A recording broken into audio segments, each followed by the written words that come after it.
Je m'appelle Massissé. Maguette. Mohamed. Je suis en CM2B. Je suis en 6e. Je suis en première SPVL. J'aime bien mon quartier. C'est ouvert. Parce qu'il y a beaucoup de choses. On fait plein d'activités. On fait du sport. On va à la bibliothèque. Des activités manuelles, artistiques. On fait aussi nos devoirs. Moi, j'aimerais être infirmière. Premier 13 pour les maternelles. Pompière.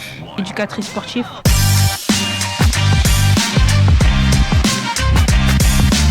C'est tous les acteurs de quartier, services de l'État, école, collège, parents, professeurs, partenaires, communauté éducative, associations, entreprises, lieux culturels qu'on travaille ensemble pour faire grandir nos enfants et nous aident à réaliser nos projets.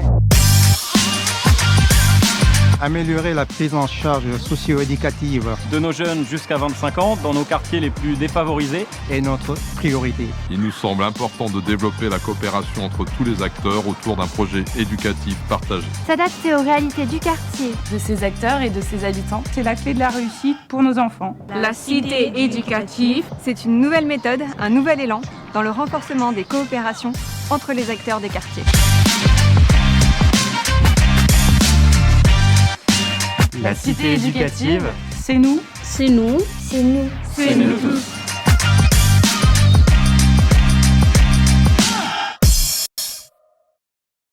Bonjour à toutes et à tous, c'est un... 20 secondes. Here we go.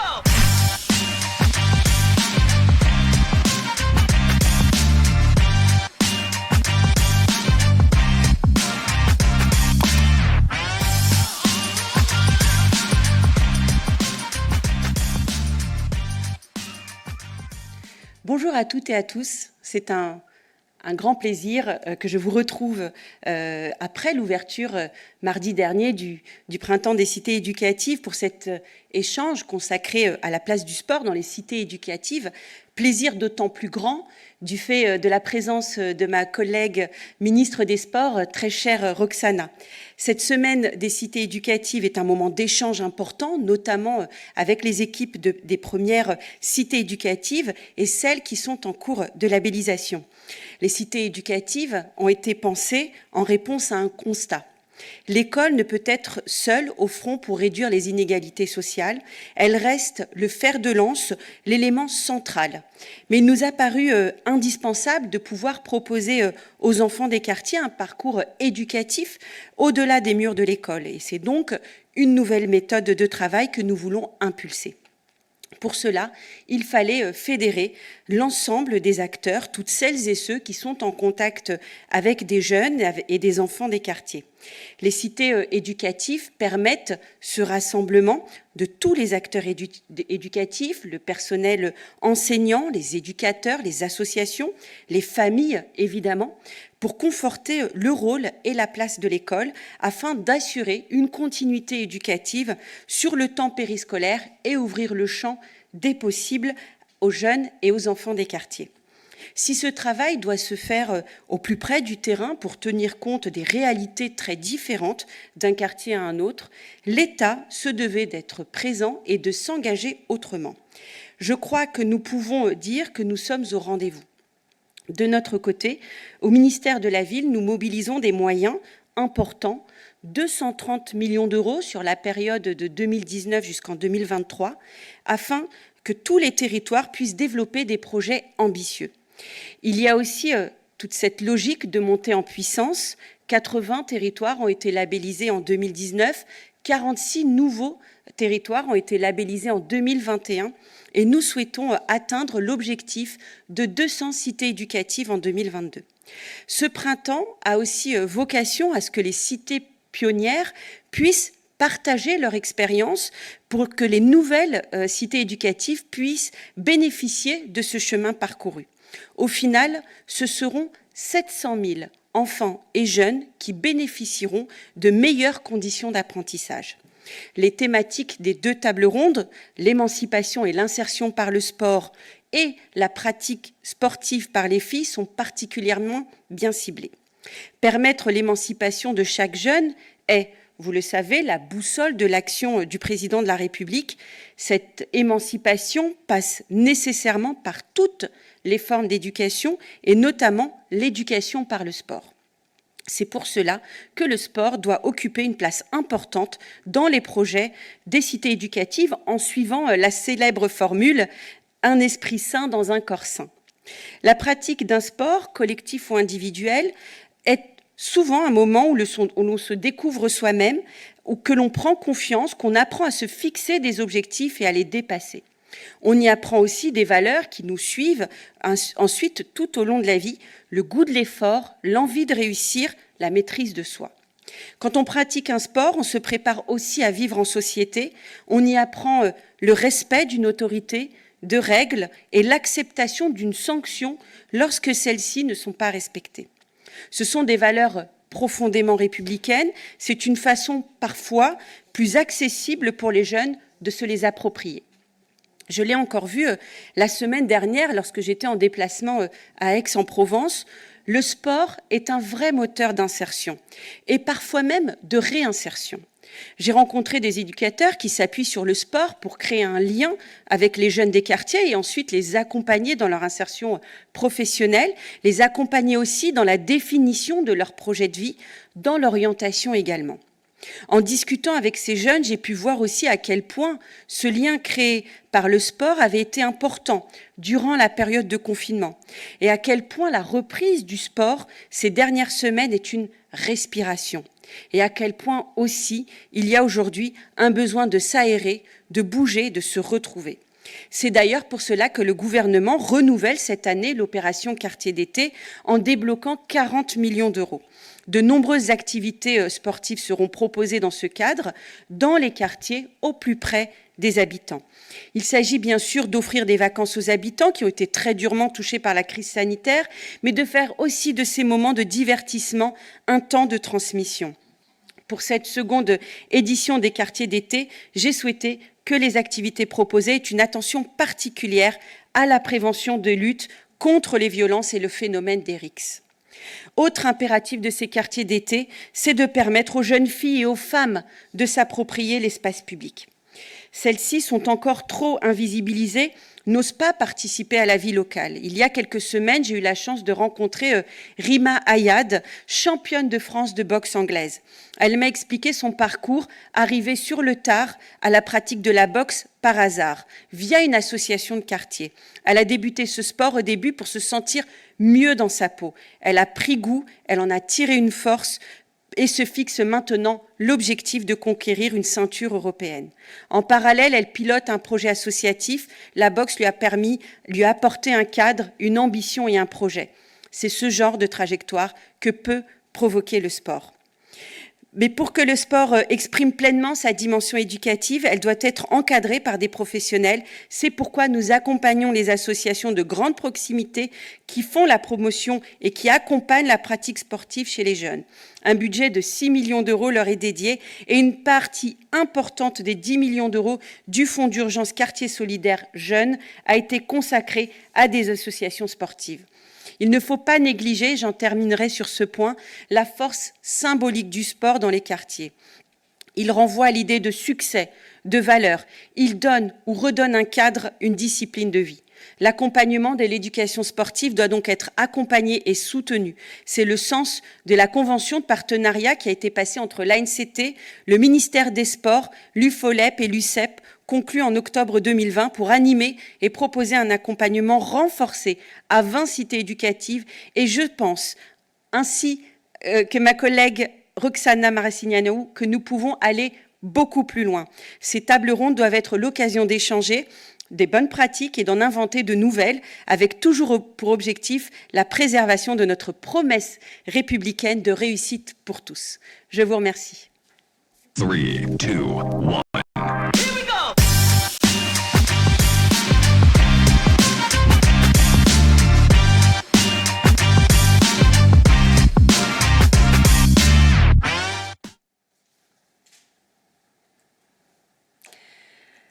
Madame la ministre, chère Nadia, mesdames et messieurs qui êtes avec nous en ligne aujourd'hui, je voulais déjà te remercier, Nadia, pour avoir mis à l'honneur aujourd'hui ce thème du sport pour les cités éducatives et puis remercier aussi l'Agence nationale de la cohésion des territoires d'avoir souhaité inviter en ligne avec nous les représentants du monde sportif, les acteurs associatifs, qui vont pouvoir aussi apprendre à mieux connaître les cités éducatives. Le lancement de ce projet Cité éducative en 2019 répondait à la nécessité de redonner à chacun une espérance de progrès en demandant à chacun le meilleur de lui-même. Au cœur de ce projet, il y a l'école, tu en as parlé, qui doit être plus que jamais le creuset de notre République, de l'apprentissage du vivre ensemble et de l'émancipation individuelle avec une attention plus particulière accordée aux plus fragiles.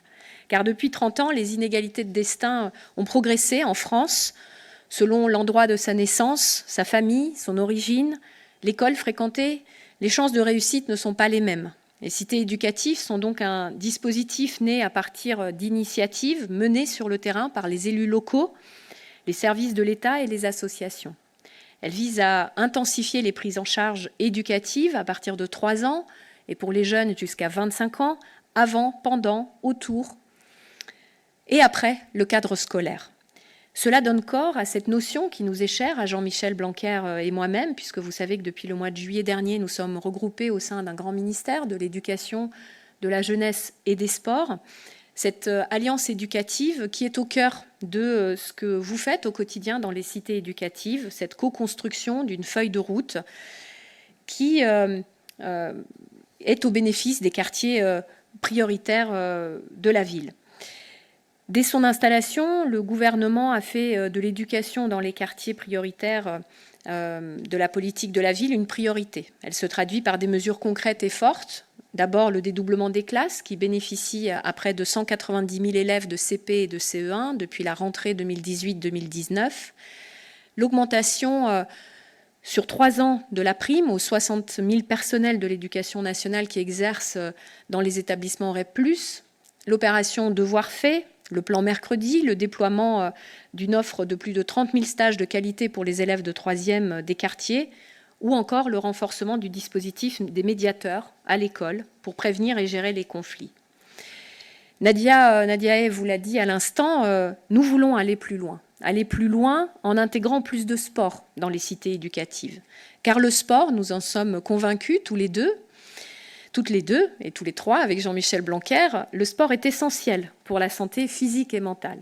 La crise que nous avons connue n'a fait que renforcer cette utilité sociale du sport. Le sport est un outil de cohésion sociale puissant car il rassemble, il crée du lien, de l'émotion partagée et on en a eu particulièrement besoin au sortir de cette crise sanitaire sans précédent. La jeunesse est au cœur de nos préoccupations également dans notre gouvernement car elle a beaucoup souffert pendant cette crise et c'est pourquoi nous avons fait tout au ministère des Sports pour préserver au maximum la pratique des mineurs, les intégrer dans nos publics prioritaires pour qu'ils puissent un maximum de temps, là, pendant cette année et demie, avoir accès aux équipements sportifs que les collectivités ont bien voulu leur ouvrir et gérer pendant cette crise sanitaire. Et également en lançant dès la rentrée sportive prochaine cette allocation de rentrée sportive qui s'appelle le Passeport. Nous allons permettre au niveau de l'État à 5,5 millions d'enfants de moins de 18 ans, de jeunes de moins de 18 ans, de s'inscrire dans un club sportif avec une aide de l'État de 50 €. C'est un dispositif qui pourra être abondé par les collectivités locales, qui sera abondé par certaines fédérations, par certains partenaires commerciaux aussi économiques de ces fédérations sportives, de manière à atteindre notre objectif qui serait dans l'absolu la gratuité de l'inscription sportive en club pour 5,5 millions d'enfants, 2 millions de familles qui sont bénéficiaires de l'allocation de rentrée scolaire. Nous avons également fait un effort particulier annoncé au dernier comité interministériel de la ville de plus de 36 millions d'euros destinés aux quartiers prioritaires de la ville dans le cadre de la rénovation des équipements, de leur construction, mais aussi d'associations qui ont justement une action particulière. Et nous aimerions que toutes ces associations que nous avons identifiées au ministère des Sports, en commun avec celles identifiées par la politique de la ville, par votre ministère, chère Nadia, puissent agir, être mieux reconnues dans les cités éducatives, puissent montrer et valoriser tout ce qu'elles font, pas seulement en matière sportive, mais aussi tout ce qu'on appelle les externalités positives du sport, c'est-à-dire travailler sur l'égalité entre les filles et les garçons, travailler sur des possibilités qu'elles offrent en termes de mode de garde pour les familles, travailler aussi sur la dimension santé, sport-santé, qui est un axe fort du ministère des Sports, ou encore l'inclusion par le sport, notamment des jeunes en situation de handicap, pour leur permettre de prendre plus confiance en eux et en leurs capacités aujourd'hui. À côté de cela, plusieurs dispositifs qui sont financés par le ministère des Sports, comme l'aisance aquatique, le savoir nager que nous proposons aux enfants à partir de 3 ans, le savoir rouler à vélo que nous finançons au ministère des Sports pour justement les écoles maternelles, primaires, qui peut être déployé sur le temps scolaire comme sur le temps périscolaire. Le sport santé, les maisons sport santé financées dans le ministère, dans notre ministère, ou encore le sport comme un outil d'éducation au développement durable, sans parler des vacances apprenantes, des colos apprenantes, du dispositif quartier d'été, autant de dispositifs pour lesquels nous avons des financements au ministère des Sports et que nous souhaiterions déployer de manière privilégiée aujourd'hui dans les cités éducatives. C'est pour cela que ce projet Cité éducative destiné à créer des liens étroits entre l'école, le sport et l'émancipation individuelle ainsi que l'inclusion, nous, on aimerait le voir beaucoup plus présent dans le quotidien. C'est vrai qu'aujourd'hui, il y a une toute petite partie finalement des 80 cités éducatives qui utilisent et affirment le sport comme un véritable outil de coopération entre les acteurs du territoire. Et vraiment, nous souhaitons, avec Nadia, que ces tables rondes qui vont suivre nous permettent et soient l'occasion de connaître mieux nos sujets sport du ministère, qu'ils soient l'occasion de faire connaissance à l'avenir aussi avec des acteurs de territoire et le rôle que ces associations sportives peuvent jouer à l'avenir dans ces territoires et ainsi renforcer notre volonté commune d'un vivre ensemble serein et républicain que nous voulons voir se développer grâce à ce dispositif des cités éducatives. Merci. 3, 2, 1. Here we go!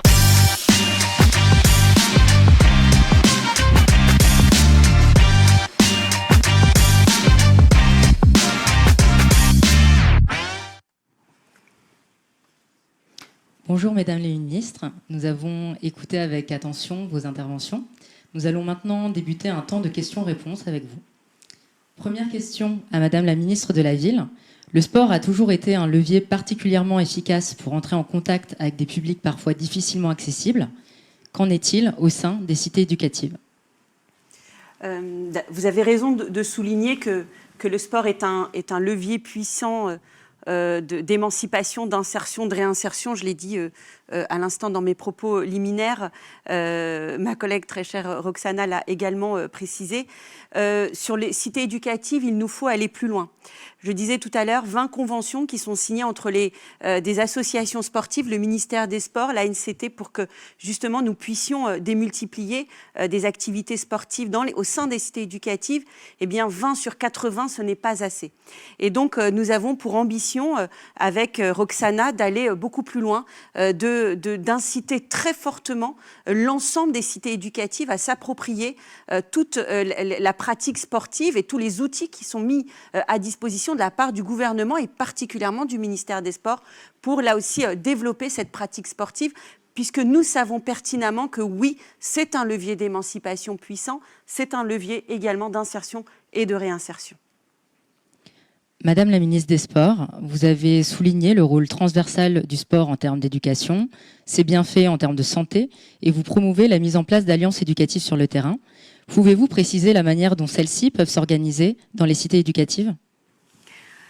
Nous avons aujourd'hui un financement et une aide disponible au ministère des Sports en lien avec le ministère de Nadia Hay sur la manière de répertorier les acteurs de territoire qui font plus que du sport, c'est-à-dire repérer les enfants qui sont en décrochage scolaire, ceux qui auraient vocation à intégrer directement des formations par apprentissage dans certains secteurs auprès de certaines entreprises, et les associations sportives sont très à même de pouvoir créer ces liens entre le monde de l'entreprise et directement ces jeunes en demande de formation ou en demande de réinsertion dans un parcours de vie plus classique. Et c'est pour cela que nous avons détecté des programmes particuliers. Nous soutenons la création aujourd'hui de coachs d'inclusion par le sport, de personnes qui sont capables d'avoir une compétence sportive grâce à des diplômes sportifs, et nous avons aussi une aide qui est proposée par le biais des fédérations pour emmener ces jeunes vers ces métiers du sport. et puis aussi une formation spécifique pour aller rechercher des jeunes dans les quartiers, en bas des immeubles, apprendre à leur parler de justement ces formations qui existent et ces insertions professionnelles possibles. Et c'est un programme que nous allons développer avec les personnes en charge du décrochage scolaire à l'éducation nationale, avec aussi des associations spécialisées et le monde de l'entreprise qui aujourd'hui est très à même de pouvoir aussi recruter en dehors du CV classique, du diplôme classique, mais plutôt sur des savoir-être et des savoir-être qui peuvent tout à fait être accompagnés et développés par de la pratique sportive et un accompagnement spécialisé. Donc, tous ces programmes, ils méritent d'être connus, donc nous allons bientôt les mettre à disposition, les mettre en ligne pour que les acteurs des cités éducatives les connaissent leurs acteurs de territoire susceptibles de faire ça, et de travailler aussi sur l'insertion professionnelle des jeunes de ces quartiers en associant justement ces acteurs du sport qui peuvent détecter, repérer, accompagner et emmener vers des formations ou vers de l'insertion professionnelle ces jeunes. Madame la ministre de la Ville, nous savons que le taux de licenciés dans les quartiers en politique de la ville et donc dans les cités éducatives est environ 2 fois moins important qu'au niveau national. Quels sont vos objectifs dans le développement de la pratique sportive ? Alors oui, tout à fait. Le taux de licenciés est beaucoup moins important dans les QPV, dans les quartiers, que le reste du territoire national. Mais je crois qu'il est vraiment fondamental de ne pas opposer les pratiques. Ne pas opposer les pratiques libres et les pratiques fédérées. Il faut rendre accessible l'ensemble de l'offre et c'est tout l'enjeu du travail qui est le nôtre, que nous avons déjà commencé avec le ministère des Sports, de permettre justement aux fédérations, aux associations de quartier de mieux travailler ensemble. Le ministère de la Ville finance des activités sportives à travers justement les associations qui promeuvent le socio-sportif et nous finançons également des associations de quartier. L'idée, c'est vraiment qu'aujourd'hui, tout le monde travaille de concert pour favoriser l'accès à la pratique du sport et que les fédérations travaillent de concert justement avec l'ensemble du tissu sur le territoire national et particulièrement dans les quartiers pour pouvoir développer la pratique fédérée. Nous continuons d'échanger avec le ministère des Sports. Nous sommes parfaitement convaincus toutes les deux qu'il faut aller beaucoup plus loin et c'est tout l'enjeu du travail que nous faisons aujourd'hui. Une illustration de ce qu'on dit là, c'est le dispositif passeport que nous mettons en place à la rentrée, qui dans les quartiers prioritaires de la ville sera ouvert aux 2 types d'associations, les associations fédérées qui ont plutôt vocation à emmener vers de la compétition, mais aussi aux associations non fédérées, auxquelles cette réduction de 50 € à l'inscription sera accessible, même si c'est une association qui ne dépend pas d'une fédération, qui n'a pas vocation à faire de la compétition aux jeunes qui s'inscrivent dans ces associations. Ça montre bien notre volonté d'être au service de tout le mouvement sportif, associatif, quel qu'il soit, compétitif ou simplement amateur, voire même socio-sportif, s'intéressant plus à ces dimensions sociales qu'à la pratique elle-même sportive. Ça va se passer comme ça dans les quartiers prioritaires de la ville.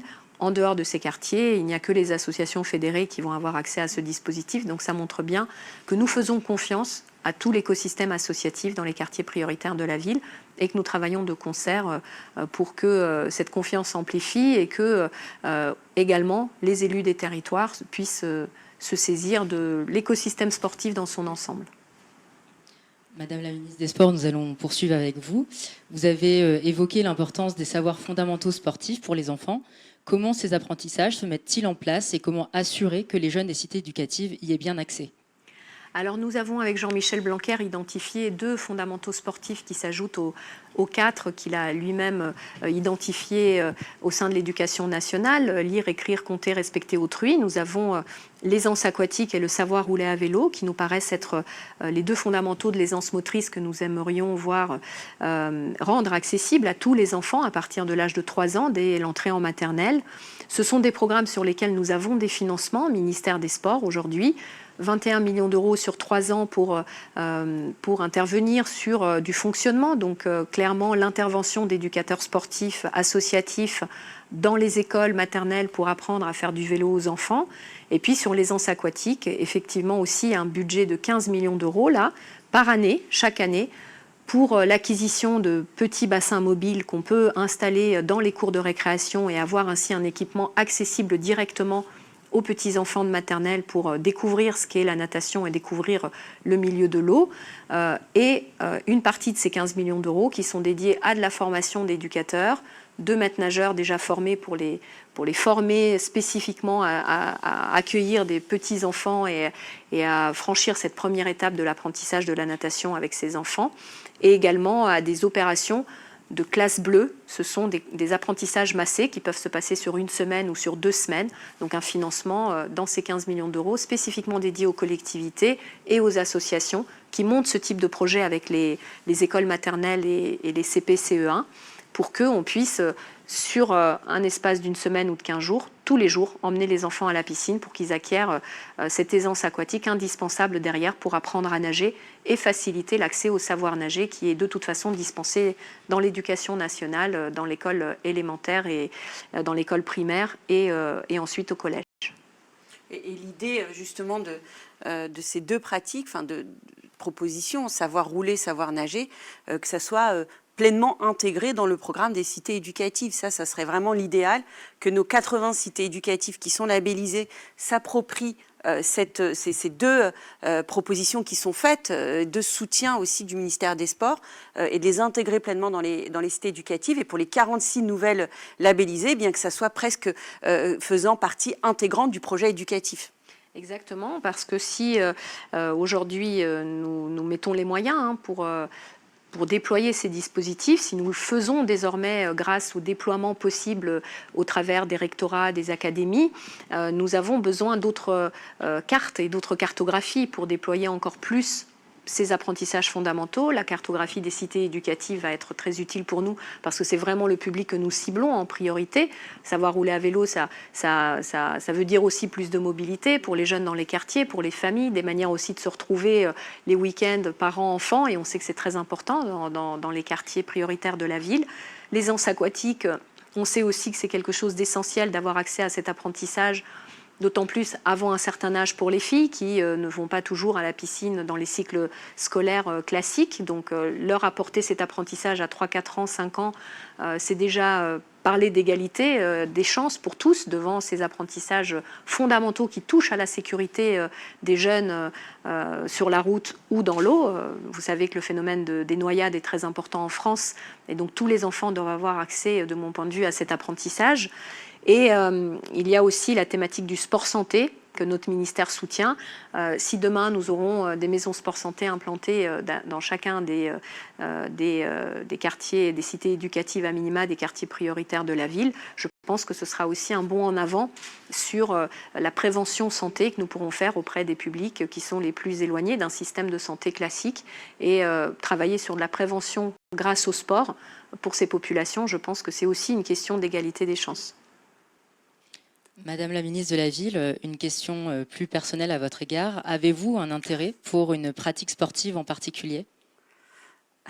Alors, c'est drôle parce que, en tant que ministre depuis que je suis ministre de la Ville, j'ai toujours une question personnelle où on m'incite à parler de ma vie. Donc ça, c'est génial, c'est super.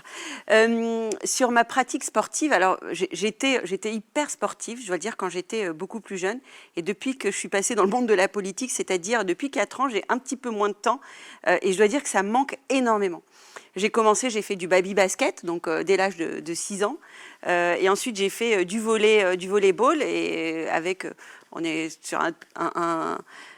arrivé à un niveau régional, donc ce que je trouvais pas mal du tout. Et sinon, sur les pratiques sportives, maintenant, c'est devenu plus un loisir avec les enfants sur des promenades à vélo. Je pense que c'est essentiel. C'est même attendu de la part de mes enfants. Donc, ils m'obligent finalement à avoir une pratique sportive et de prendre 1 heure ou 2 le week-end pour faire des balades en vélo. Donc, c'est la pratique du sport qu'aujourd'hui, est-ce qu'on peut appeler ça sportif, mais en tout cas, ça permet de se maintenir en forme au moins 1 fois par semaine. Et puis, on adore aussi se balader, faire des longues promenades à pied tout au long justement des différents lacs. Et ça, je pense que les enfants m'obligent justement à avoir cette pratique sportive le week-end. Sinon, je n'ai plus le temps de faire vraiment un sport à un niveau, ou en tout cas à un temps assez régulier. Donc mais ça, c'est le grand regret. C'est aussi du sport d'équipe, hein, même si c'est pas physique. Mais oui, je dois dire que l'exercice de la fonction nous oblige à avoir une bonne condition physique. Et je dois dire que c'est assez sportif quand justement on bat les différents sentiers battus. Et voilà. Donc non, mais ça, c'est vraiment peut-être quand même un petit regret d'avoir arrêté la pratique du volleyball, parce que c'est vraiment quelque chose qui me plaît énormément, qui m'a toujours plu. Et voilà, ça, c'est le petit regret que j'ai sur la pratique sportive. Mais bon, ça va revenir. Je vous remercie. Dernière question pour Madame la ministre des Sports. Vous souhaitez que les Français pratiquent plus d'activités physiques et sportives. Que proposez-vous pour l'accès aux équipements dans les cités éducatives ? Que Nadia et moi-même puissions initier une équipe de volleyball dans chacune des cités éducatives, ce serait bien déjà. Nous avons... Un bon entendeur. Mais oui. Nous... Effectivement, tout le monde a envie de reprendre du sport, hein, même si je crois que pendant cette période, tout le monde s'est redécouvert un amour pour la pratique sportive, à part nous les ministres, parce qu'on a eu, je pense, beaucoup de travail à gérer tout ça. Mais beaucoup de pratiquants n'attendent que de pouvoir revenir aujourd'hui dans une association, dans un équipement sportif. Moi, je suis heureuse que ça puisse reprendre, et à partir du 9 juin, y compris dans les salles de sport, dans les salles de fitness, on pourra revenir de manière progressive pour qu'on puisse atteindre des jauges maximales, j'espère, au mois de juillet, au mois d'août, pour que ça reprenne en douceur. Le sport est plus que jamais essentiel, je pense, pour la santé des Françaises et des Français, parce qu'on a vu pendant cette crise que beaucoup de personnes ont subi les pires...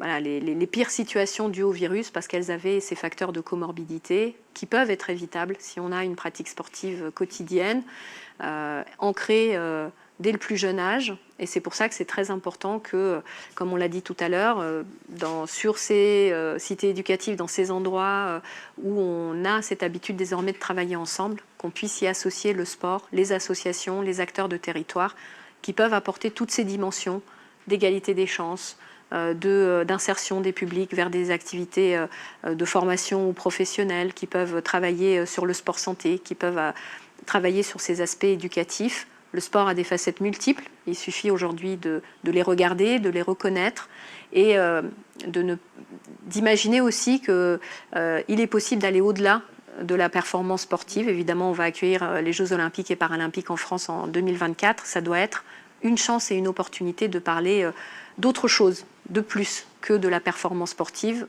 La performance sportive, elle est bien organisée, elle est bien gérée par les professionnels, les entraîneurs, les athlètes eux-mêmes. Maintenant, les associations de territoire, elles sont capables d'aller bien plus loin que cela, et elles méritent aujourd'hui d'être reconnues et regardées pour cela, surtout dans ces endroits où on a besoin de sport. Mesdames les ministres, nous vous remercions pour vos éléments de réponse. Nous allons maintenant marquer une courte pause avant le début de la première table ronde thématique relative au sport comme levier d'émancipation et d'insertion des jeunes.